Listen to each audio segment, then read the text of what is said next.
अस्सलाम वालेकुम नाज़रीन, मैं खैरियत से उम्मीद करता हूँ आप खैरियत से होंगे।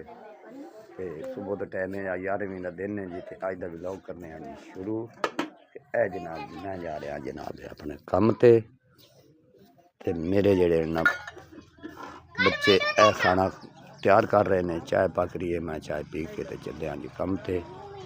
इंशाअल्लाह ताला अज का अगे तो जो कम करांगे तो बाज़ का तो होर भी नज़ारे जनाब को दिखाए जाएंगे अज के व्लॉग दे विच। जी नाज़रीन ते आ गया जी कम ते कम हो गया जी शुरू इंज होया भी अजे तक ओ जनाब जेड़े साहबान हैं थोड़ा जा ओ एक शिरकी दी जेड़े ने खान पासे करनगे ते उस तो बाद वो बैक साइड वाली नींह पटीवेगी, ओ इट्टां उतरनगी जां ते फिर काम शुरू होवेगा। ते ये मेरे ते इतराज़ कर रहे हैं कि जनाब तू तेरा तो काम बड़ा लेट शुरू होना है, तू मिस्त्री साहब साढ़े को एवें दिहाड़ी ले रखनी। तो मैं आख्या मेरी पर भावें आटा गुनाई रखो खां बई मैं तो आया तुहाडे कोल टाइम नाल ते तुसी हुण जेड़ा ना आप दे तुसी पहलों नींह नूं खट लेनी है। कल दी गल आई तुसी खट लो या मेरे को पट्ठे वढा लो या आटा गुना लो या जो कुछ भी साडा तो जनाब मैं आख्या जी मीटर चालू ही है। मसाला बन रहा है, बच्चे बना रहे हैं मसाला तो कोई इट्टा नूं पानी ला रहे हैं। ऐ साहबान कट्टू वगैरह आप दी इट्टा इहदी जगह हैगी सी ते इह अपनियां इट्टा लैदा कर रहा है तो यदी मेहनत च परली जगह तो यह सेंटर वाली दूजे बरा दी है। ये जनाब कर रहे हैं तैयार।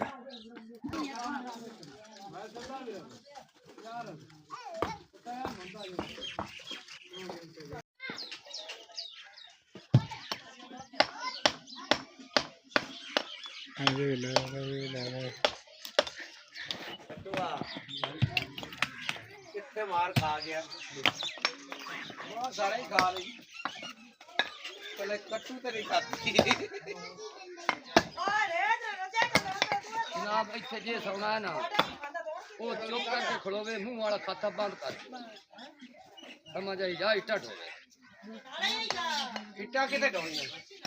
इट्टा तुम देखने आ मला तू आ सी कढना बाहर वो इधर आ गांगा पाट छड़ देखा बोला अपना खांगा खांगा इतना खांगा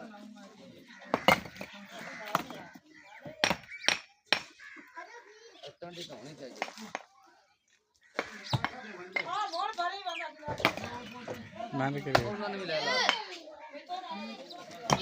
छोरियां तेरे कोयले दी बैठनियां पईयां ब्रेक ला जी नाज़रीन ते ए वेखो जी बच्चों ने किड्डा जुगाड़ लाया, इन्हें नलका गेड़ के लिया सी पानी बाल्टियां दे विच। ए वेखो जनाब तगार च पै रहा पानी, उधरों नलका गेड़ रहा है, उन्होंने किया गाडर सीधा ते उंदे ते पैप ते गाडर ते काम उन्होंने चालू। ये कढ़ाई रख बट्ठर रख थले जा रही है नहीं उनकी धार तो उतों पानी पौंदा पिया उत्थे मसाला पा या रेता पा ना हथ ना पा दे उस टोए ते अजे उनके अगे पा ना इत्थे बट्ठर रख कढ़ाई रख या दो इट्टा रख दे प्रैशर इट्टा तो पौंदा रासी जे कढ़ाई नहीं है तो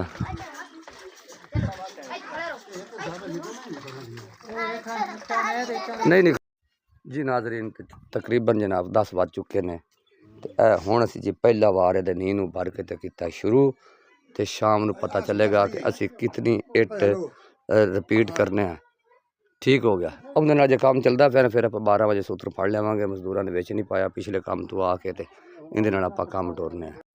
साला भी ज़्यादा लैंदी तो सफाई भी घट देंदी है।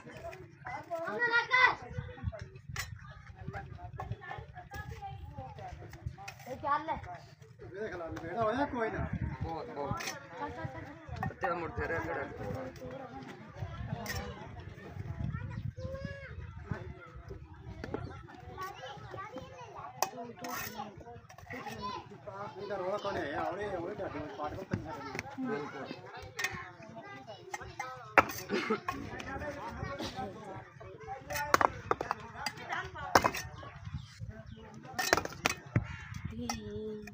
इन्होंने भी ले लो मुंडिया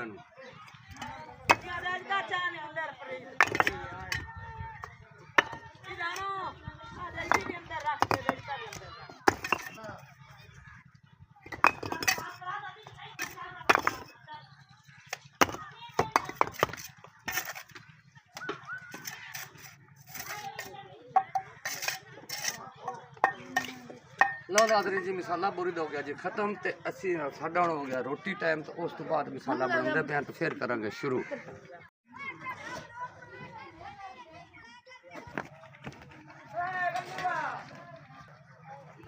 ਬੱਚਿਆਂ ਨੇ ਕੀ ਜੁਗਾੜ ਲਾਇਆ ਜੀ ਸੀਮੈਂਟ ਵਿੱਚ ਪਾਣੀ ਪਾਵਣ ਵਾਲਾ ਢੋ ਕੇ ਤੇ ਗਾਡਰ ਦੇ ਉੱਤੇ ਉਹਨਾਂ ਨੇ ਪੈਪ ਲਾ ਛੱਡਿਆ।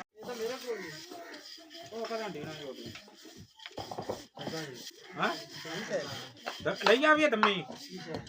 ਜੀ ਨਾਜ਼ਰੀਨ ਅਸੀਂ ਨਾ ਥੱਲੇ ਖੜੋ ਕੇ ਦੀਵਾਰ ਇੰਨੀ ਕਰ ਲਈ ਤੇ ਹੁਣ ਬਣਾਂਗੇ ਜੀ ਕੁੰਨੇ ਹੋਰਾ ਕੋਲ ਜਿਹੜਾ ਜੀ ਉਹ ਨਾ ਦਾ ਹੀ ਹੈ ਉਹ ਤੇ ਭੈਣਾ ਮੇਰਾ ਹੈ ਹਲੋ ਕਿੱਥੇ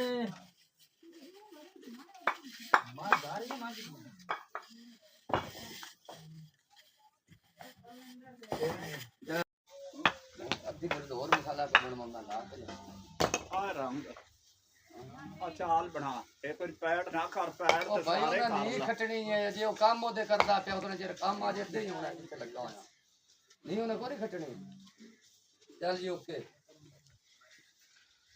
ਗਾਡਰ ਚਾਚੀ ਨਹੀਂ ਆਵਣ ਦੇ ਜ਼ਿੰਦਗੀ ਦਾ ਪਤਾ ਲੱਗ ਨਾਜ਼ਰੀਨ ਗਰੀਬਾਂ ਦੇ ਦਿਲ ਵੱਡੇ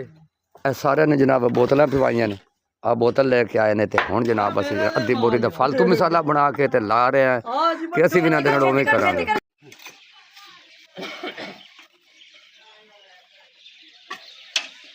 ਜੀ ਨਾਜ਼ਰੀਨ ਤੇ ਇਤਨੀ ਦੀਵਾਰ ਅਸੀਂ ਕਰ ਚੁੱਕੇ ਹਾਂ ਥੱਲੇ ਕੈਮਰਾ ਕਰ ਬਈ ਤਕਰੀਬਨ 10 ਵਜੇ ਦਾ ਟਾਈਮ ਆ ਜਦੋਂ ਅਸੀਂ ਸ਼ੁਰੂ ਹੋਇਆ ਤੇ ਇਹ ਦੀਵਾਰ ਤੋਂ ਅਸੀਂ ਥੋੜਾ ਜਿਹਾ ਮਸਾਲਾ ਸਾਡਾ ਬਚ ਗਿਆ ਸਾਡਾ ਇੱਕ ਰਦਾ ਹੋਰ ਰਹਿ ਗਿਆ ਇਹ ਦੀਵਾਰ ਹੋ ਗਈ ਮੁਕੰਮਲ ਤੇ ਸਵੇਰ ਅਗਲੀ ਤੇ ਸ਼ੁਰੂ ਹੋਵਾਂਗੇ ਤੇ ਅੱਜ ਦੀ ਵੀਡੀਓ ਵੀ ਹੋਗੀ ਮੁਕੰਮਲ ਤੇ ਅਗਲੀ ਵੀਡੀਓ ਨੂੰ ਫੇਰ ਮਿਲਾਂਗੇ। ਵੀਡੀਓ ਅੱਛੀ ਲੱਗੀ ਹੋਵੇ ਤਾਂ ਲਾਈਕ और सब्सक्राइब जरूर करें।